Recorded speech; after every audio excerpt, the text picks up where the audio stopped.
Yo. As you know, I've dedicated my life to helping people with their relationships, right? I want to solve this problem so that all of you can work through your differences and have fulfilling, amazing, badass partnerships and relationships, family, coworkers, friends, whoever. And I have trained a ton of relationship coaches, almost 100 certified relationship coaches, to help you specifically work through your relationship challenges. So I want to invite you to a special deal we're offering to the podcast listener where you can get 50% off your first month of coaching with one of our amazing relationship coaches. Okay, if you're tired of therapy, it feels like that's going around in a circle, or you want to actually set goals and accomplish your relationship goals, hire a relationship coach. Okay, go to relationshipschool.com/get coaching now, and then use the coupon code FIRST50 to get the 50% deal off your first month of relationship coaching. Super psyched to have our amazing coaches serve you and help you get to the next level. Welcome back to the Relationship School podcast. Hi. What's our topic today? You and how great you look. Yeah. Great. Sure, everyone wants to hear about that. Common misconceptions about secure attachment. Okay. Yes. Let's go there. Yeah. What comes to your mind first? Well, I was on a call recently with a friend. Mm-hmm.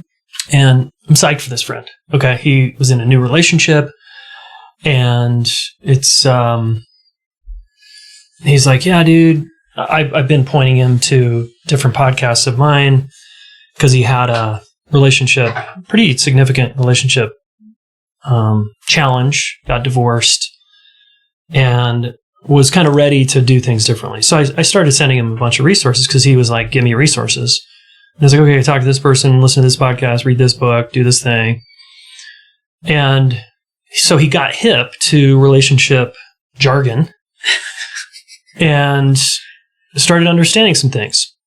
And he left me a message a while back and was like, dude, I'm finally in a securely attached relationship. It's so awesome. And I was like, huh. Anyway, I'm psyched for him, right? So I'm cheering him on, like, hell yeah, good job. But on the side, I'm like, wait, how long has he been in a relationship? So I asked him, because we don't talk much. So I asked him, how long have you been in the relationship? And he said 6 months. And I was like, uh-huh. And so I was like, okay, he doesn't understand what secure attachment is. So that's what I want to unpack with you right now. Oh, okay. Yes. Because you don't do secure attachment in a 6-month relationship. You do the honeymoon stage. And infatuation, and it feels good. You're falling in love, so it feels mostly really good. And people confuse that with secure attachment. Okay. I think you're onto something there. Yeah. Yeah. And then we have another example that we could unpack this, or should we go with your other example? Because I want to talk about the other example also. Yeah. It's not that different though, because it was still a new relationship. So, new-ish, you know, or in the first 6 months to a year side. I think that's the newer side of relationship. Mm-hmm. And so you're saying, oh, he doesn't understand secure attachment. Like, what do you mean? Well, the way I understand secure attachment is the attachment system in the human being comes online after, as we begin to attach to someone, it slowly starts to turn on. And over many years, it starts to mimic the relationship patterning, the relationship blueprint that we got from our earliest relationships, our childhood, the first few years of our life. That starts to turn on and wake up. And that's where people are like, oh, I'm either, secure or insecure. I'm ambivalent, I'm avoidant, or they're avoidant, I'm ambivalent. And people start using attachment language in a long-term relationship. So how long do you think? I think it's, honestly, my professional experience and opinion is after the honeymoon stage. Whenever that is. Then that could be 6 months. It could be a year. It could be 2 months. It could be... But commonly, it's like when the relationship starts to have challenges and stress, that's when it is more comes in line. I don't have any science about that. Yeah, I think I could help make this a little more specific, actually, because I like where you're going with this. Yeah. In my understanding, our attachment system starts to come online once we start to really depend on the other person. Right. And so that does take from 6 months to 2 years. It takes moving through the honeymoon phase which basically means you're undifferentiated as a couple. You're in like the total merge phase of like, all we want to do is be together. Everything about you is fascinating and cute and charming and interesting. Oh my God. Or, thanks. You know, it's a really cool, fun phase. It's super exciting. It's beautiful. It's valid. It's real. It's all of that. And you haven't started to hit the material or the time in your relationship where you are going to start to differentiate again. And that, I think, is when attachment starts coming online, because you're depending on this person. You're now investing your nervous system, your body, your mind, maybe your finances, the stakes are higher. Emotionally, you're starting to invest and depend on each other. Yep. And where, you know, if something were to happen with the relationship, it would really impact you, and it would impact your quality of life for a little while. Like, that's what we're talking about. And so that's when the attachment system, I think, gets kicked in. And then, so whatever imprint we got from early on, whatever things we've learned about primary relationships throughout our life, the good, the bad, the ugly, as Ed Tronick would say, starts to come online, and we start to maybe seem different, have different reactions. We get maybe more sensitive to each other. That's one way it can look. Yeah. And so you're saying they just really weren't at that phase yet. No, there wasn't a whole lot of dependency. Yeah. They might have... They might be having a lot of fun and connection. Connection, sex. Intimacy. And they might have started talking about moving in together. Unlikely that they've joined their finances together. They certainly don't have kids together yet. The stakes are still low enough that if they broke up after 6 months, it would be, there'd be a heartbreaking moment, but it's like you move on. Nothing would really change in your life or your situation. Your life wouldn't change that much. Yeah. So my message to him and to anyone thinking like this, that now I'm in a securely attached relationship, is give it a couple years and wait till you begin to depend on each other, as Ellen's saying, and the stakes get higher, and you live together, you merge finances, whatever you do. Then it gets complicated. And then you have to work through what I call the conflict or challenge stage to earn secure attachment through the conflict repair cycle over and over, and getting good at that. That's how you earn a securely attached adult relationship. It's not through the absence of conflict. It's not by feeling good all the time. Right. That's totally different. Right. It's we have to start learning eventually with this person how to deal with our differences, because you're going to have them in lots of places, right? Yeah. Two people are going to feel differently about the same thing a lot of the time, probably. Yeah. So, have different opinions and all of that. So it's how to deal with our differences, how to tolerate them, and and then collaborate even with our differences, how to let each other be our own person and still really honor each other and make good choices for the relationship. That would be a secure, functioning kind of experience, but that you often, I think you were saying, like, a couple starts to go through like a conflict stage, and some people would call that a differentiation stage, where it's like, can we work with these differences or not? Yeah, we start to polarize more because we were the same in the honeymoon stage. We start to polarize and we notice differences. Which you have to do. Yeah, and it's like, oh, God, you're kind of messy. Oh, you have a lot of debt. Oh, you have these bad habits that I don't like and that trigger me. And you start to notice how different you are. And then people often in couples coaching often report, we're so different. We're like complete opposites. And that's why it's so hard here. And I'm like, no, that's why you could be amazing together. Exactly. That's why you could be amazing together. That's a view that is really good to hold, that our differences make us stronger. We did a whole podcast on that. Oh, yeah. Okay. So we'll go to that. Yeah. We did. Okay. Diversity. It's good. And it presents unique challenges, and you have to be creative and collaborative for sure. Yeah. So, yeah. So let's talk about this couple. The one I'm thinking of? Yeah, the one you're thinking of. Oh, yeah. And let's pick names like Bill and Sue or something.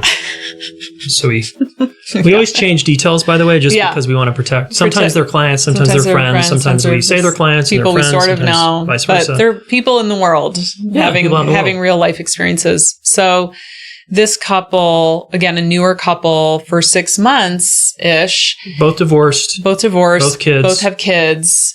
And we're having a really sweet connection. And one of the partners was really pushing for a securely attached relationship. Okay. Mm-hmm. This person had really done their reading, done their work around studying it. Listen to this podcast. Trying to learn. Hadn't maybe lived it yet in their life. Hadn't lived it yet. Really wanted to experience it with a partner. Yeah. This other partner was like on board, like, yeah, that all sounds good. And was sort of like, and I'm still getting to know you, and I'm only a year divorced, and I'm trying to figure out how to parent 2 kids on my own and figure out who I am now. And, it was, and so that partner was just feeling more like, yes, I'm into that idea, and I need to go slower. Let's slow it down. I'm not ready yet for whatever that means. Like it was starting to feel like there was this pressure and push and time and urgency. And I think that, and so the person who was a little bit like, hey, yes, I'm into that. And I don't know if I'm like ready for that. Yeah, it's a lot right now. Call her Sue. Okay. Sue's okay. I like the name Sue. I'll work with that. Rhonda. Sue. I'm going with Sue. Right. Sue is, keeps wondering, like, am I just avoidant? Am I just like an avoidant person that can't do relationship? And she was starting to feel like something was wrong with her because she was not into her partner's idea of like how much time they need to spend together, how much they need to be communicating. How quickly they have to repair how quickly they have to repair, how much processing they had to do. She was like, this is a lot. And I, in my conversations with her, my view, tell me what you think, is like, yeah, that's not whatever he's doing. It sounds like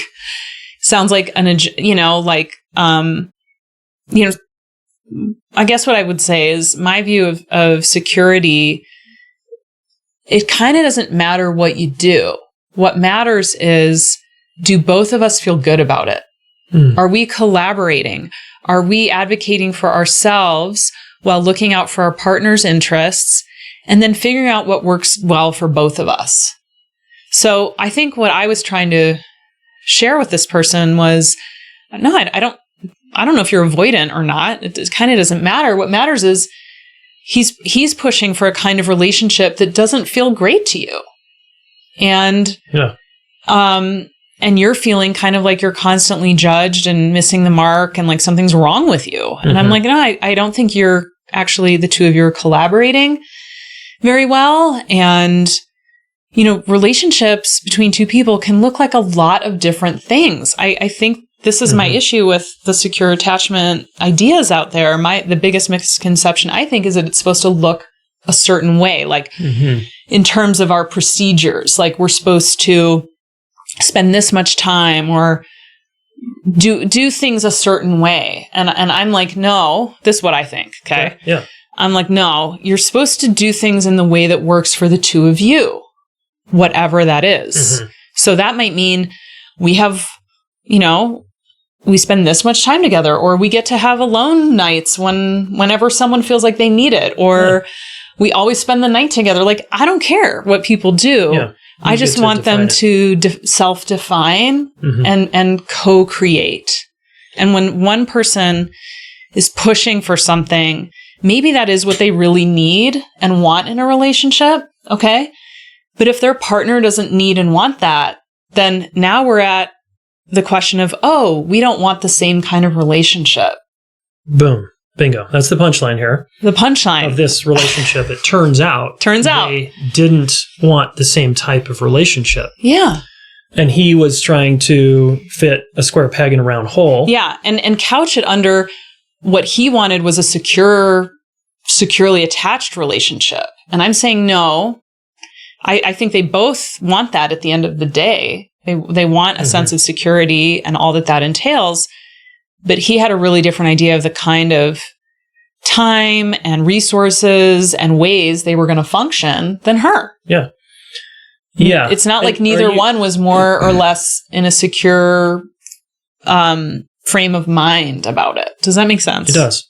And now what makes this couple different than the previous couple we talked about was they were having conflict and repairing it, and were successfully getting through that. So it had the elements of a securely attached relationship starting to emerge. Yeah. Where it was like, oh, if we do these things, because there are some basic principles that you've got to do, like repair after conflict to earn a securely attached relationship. Yeah, to be transparent. Yeah, to be honest, be vulnerable. Be vulnerable to be each other's go-to people, to really, you really are prioritizing each other. Yeah. And there's an on-ramp for that. There's an on-ramp for that. And Sue was not down. She wasn't ready for that, didn't want that. Yeah, she had a lot of other things she was up to. Shit in my life going on. I don't want to kind of lock down now and potentially go into what you're wanting, which is like a lifelong committed partnership. She was like, I don't, eventually it emerged that it's like, I don't want that. I might want that one day, but I don't want that right now. Well, and I actually think that what emerged was she didn't want the same kind of long-term partnership. I don't think she's actually I don't want to be partnered, or I don't want a long-term partner. She just needed it to function in a particular way that was really different than his. Yeah. That was more collaborative around their we. That includes both of their styles and preferences and history and just where they're at in life. And needs for space versus connection, how flexible are things. Like they had really different ideas about that. And again, I think at the end of the day, it's not even that the timing was off, because it's almost like you say the time is off. I'm like, I think they just really ultimately don't want the same kind of relationship. And they both could go and have very different relationships with other people that are secure. Do you know what I mean? Yeah, like people do that, operating really differently, but because it's collaborative, it's sensitive to who they each are. They've co-created it. They're fully transparent. They prioritize the relationship. Prioritizing the relationship doesn't mean one thing. That can look like a lot of things. And so I think I get frustrated when I feel like, God, because the word secure sounds so locked down. I think people get the idea that it's this very boxed in, like there's one way to do it's rigid. And I'm like, God, there's so much room to be creative and to personalize the kind of relationship that would bring you inspiration and vitality and well-being and all of that. But it sounds like you're saying both people need to want the same type of relationship to create whatever secure relationship it's going to be, right? And again, this was a misalignment. It was a misalignment. And I think the other misconception here is if I'm the guy in this example and you're the woman and I'm wanting this with you and you're like, hold on, slow down. Like, I'm not sure all those things don't sound good to me right now. Yeah. I could label you avoidant. Yes. Oh, you have an avoidant attachment style. Yeah. Right.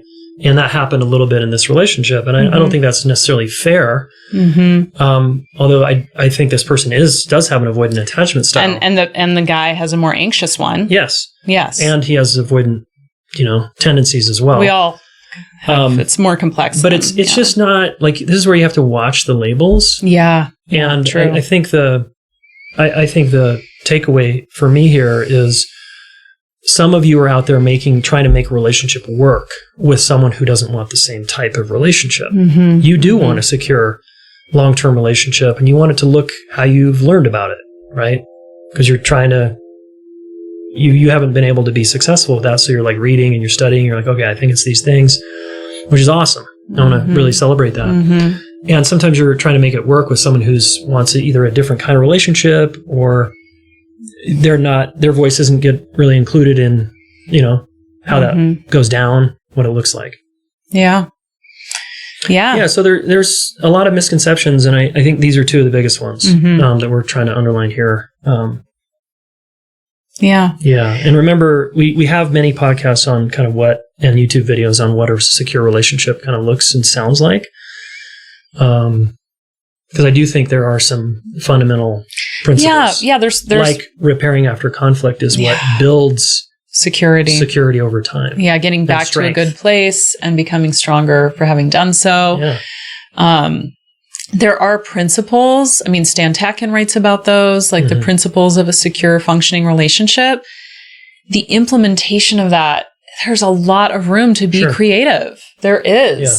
You don't have to. You could do a lot of quote unquote unconventional things and be a secure, functioning couple. Yeah. I just really I want people to get that, because locking it down into something that feels oppressive for one person or confining for one that's not what we're talking about. Both people have to feel like, yes, we're creating a form that we're going to live inside of. And within that form, there's a lot of room for creativity. And in fact, by having a form, we can do so much more. We have like this springboard. We have this template. We have these principles that are guiding us and helping us when we're under stress, helping bringing us back to center when things get chaotic or difficult. That's the point of security, I think. Not to make people feel shut down and less creative and inspired. Yeah. It's supposed to bring you more inspiration, creativity, life force. And allow you to be more yourself. Yes. Yeah. Great. So I want to get into secure attachment principles, but I'm not going to do that. We'll just save that for another episode. Yeah, we've done that a bunch. Yeah, let's do that sometime, though. But just two reminders are standing for three is a good one. I stand for myself, I stand for Ellen, and I stand for the relationship. That's in my book, and we talk about it here. Yeah. What chapter? Courses. Do you know? I don't remember. Okay. Off the top of my head. Sometimes you know the chapter. And then there's the foundational sort of needs / wants that I talk about a lot around, that come from Dr. Dan Siegel, around feeling safe, seen, soothed, supported, and challenged, that we're giving those and receiving those.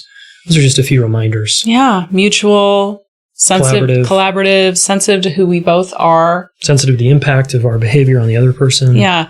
Yeah, we could talk about, at another point, principles and just the ways that can look. Because I do want to keep helping people. It's like, to be creative with it, because that's the fun part. Yeah. It's supposed to be anyway. And challenging at times, but yeah. Okay, folks. Thanks for listening. Hopefully this was helpful. Make sure you go over to YouTube, subscribe to my channel there. I'm putting out some new videos. Definitely do that. And we'll see you next time. If you are with an emotionally unavailable partner, or have been, and you haven't quite got the lesson yet about you, and you want to look in the mirror and you want to dig deep, because that's what we do here at the Relationship School, we have reworked one of our courses into a group coaching experience. It's called End the Struggle with Him, Roadmap and Monthly Group Coaching Membership. And it's super affordable, $49 a month, and we would love you to come check it out. If you still continue to attract emotionally unavailable partners, if you're like, what is this about me? It's loaded with value. There's live group coaching. There's several courses in there. It's worth well over $3,000, this experience. And even in there is the letter, commentary on the letter my wife wrote to me after our second breakup that ultimately had me put 2 feet into the relationship. So this is super cool, and I want you to come check it out. Okay. relationshipschool.com/ESH roadmap. ESH roadmap. And I look forward to seeing you in there.